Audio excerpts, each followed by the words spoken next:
Hey guys, today we are back with episode number 26 of Truck History. On this episode, we will be hopping in our truck time machine and taking you through the history of Hayes trucks. If you're interested in being entered into our Trucker Path giveaway, please stay tuned until the end of the video, and remember folks, if your rig don't shine, you don't know jack.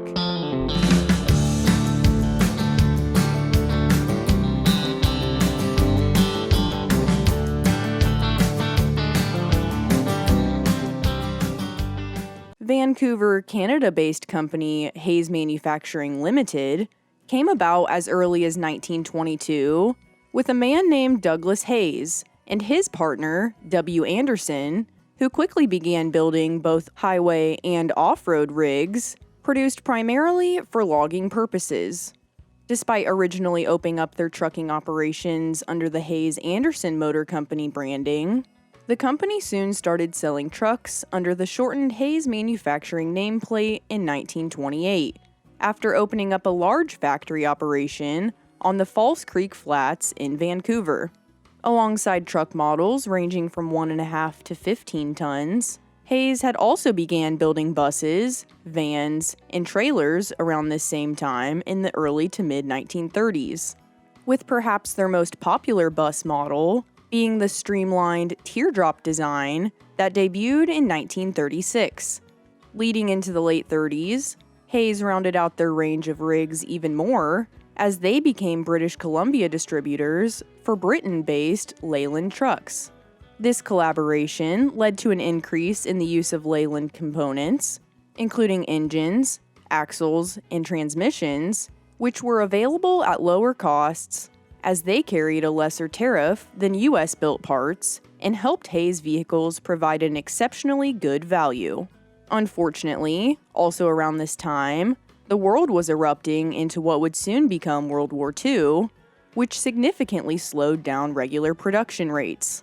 Once the Second World War was over, however, Hayes was able to add another line of highway tractors to their range, which were steadily developed and redesigned throughout the next several decades, after merging with Lawrence Manufacturing in 1946. Also around the same time after the war, Hayes put a halt to their bus building business, with the last bus being launched in 1947. Also in 1947, 3 ex-Hayes employees would go on to open up another truck manufacturing operation called Pacific Trucks, in direct competition to Hayes. As the only 2 locally owned and operated truck manufacturers on Canada's west coast, Hayes had to set themselves apart somehow, which they accomplished by producing very attractive, well-designed, well-built big rigs, many of which would find use in the booming forestry industry.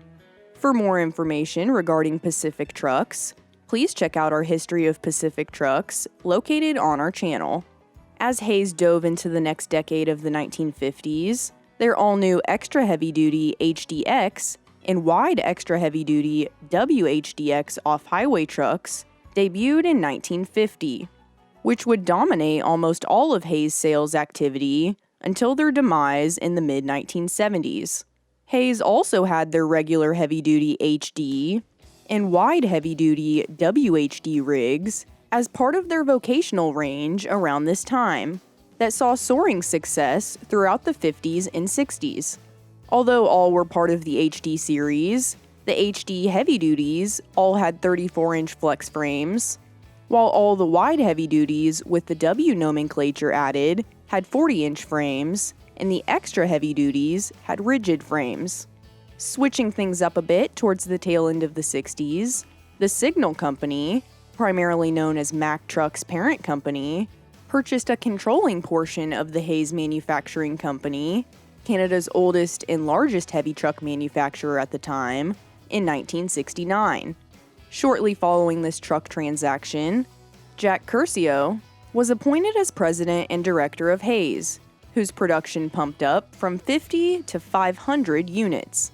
After merging with Mack, the company was renamed again to the short and sweet Hayes Trucks in 1971, the same year they came out with their cult classic Clipper 100 cab-over truck.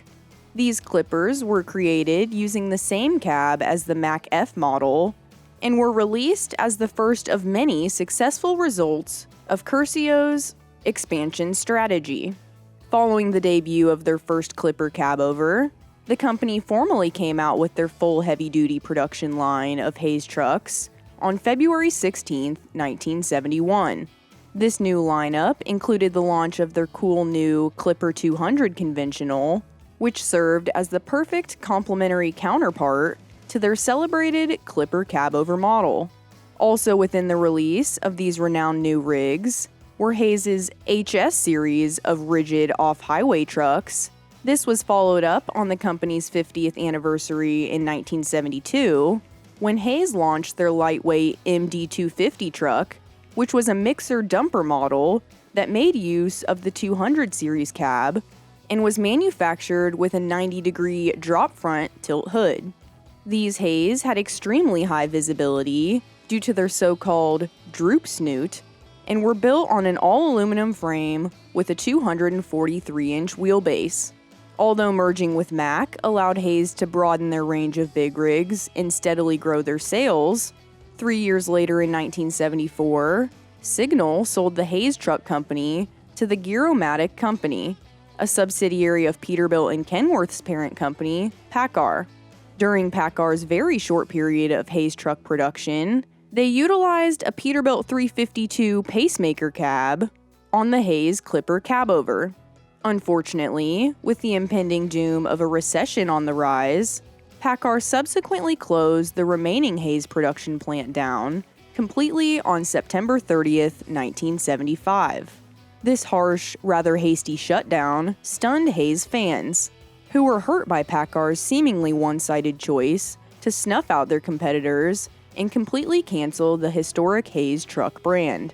Hayes, however, wouldn't stay silent for long, and in 1987, a company called Challenger Manufacturing Limited, another British Columbia-based Canadian truck manufacturer, began rebuilding a handful of Hayes, Pacific, and Kenworth heavy-duty trucks. Although only approximately 14 of these trucks were made by Challenger Manufacturing in their short 7-year run, they were able to keep the historic Hayes trucks name running hot and heavy up until 1994. Despite their durability, you'll hardly ever see a handsome Hayes truck out driving around town or hammering down on the highway today. However, you can still catch one of the very rare Vancouver rigs rolling around the show truck circuit on occasion. That brings you up to date with the history of Hayes trucks. Before you leave, make sure you like the video, check out the other videos on our channel, and subscribe. We have finally reached our goal of 30K subscribers, so thank you all so much for your support for the show. Next stop, 50K. If you have any questions, comments, concerns, or anything else you'd like to talk to us about, please be sure to tune into our live podcast, The Chrome Corner, Wednesdays at 12 p.m. noon Eastern Standard Time, and discuss all things Chrome with our host, Dave Coleman. If you'd like to stay up to date with the new projects we have coming, please follow us at Jack's Chrome Show on Facebook, Twitter, and Instagram. Be sure to buy your big rig the best chrome for your home with some sweet stainless sales, including $100 off blind mount bumpers, $50 off billet pedals, and a special steering wheel deal. When you purchase a Steering Creations wheel, you get half off your hub kit on our website at jackschromeshop.com. Thanks for watching. We'll see you next week. And remember, folks, if your rig don't shine, you don't know Jack.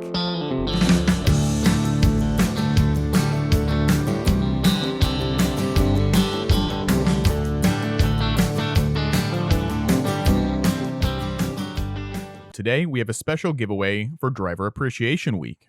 We are partnering with Trucker Path and giving away 2 gold memberships to 2 lucky viewers. Download their Android or Apple app and check out their easy-to-use interface that allows you to locate truck stops, truck parking, scales, fuel stations, rest areas, and even truck washes. Let us know your favorite truck stop in the comments below to be entered to win a free Trucker Path gold membership, which unlocks more helpful features. A link to the Trucker Path website will be below. Please go to their website, check out their app, Thank you very much, and we hope you have a great Driver Appreciation Week.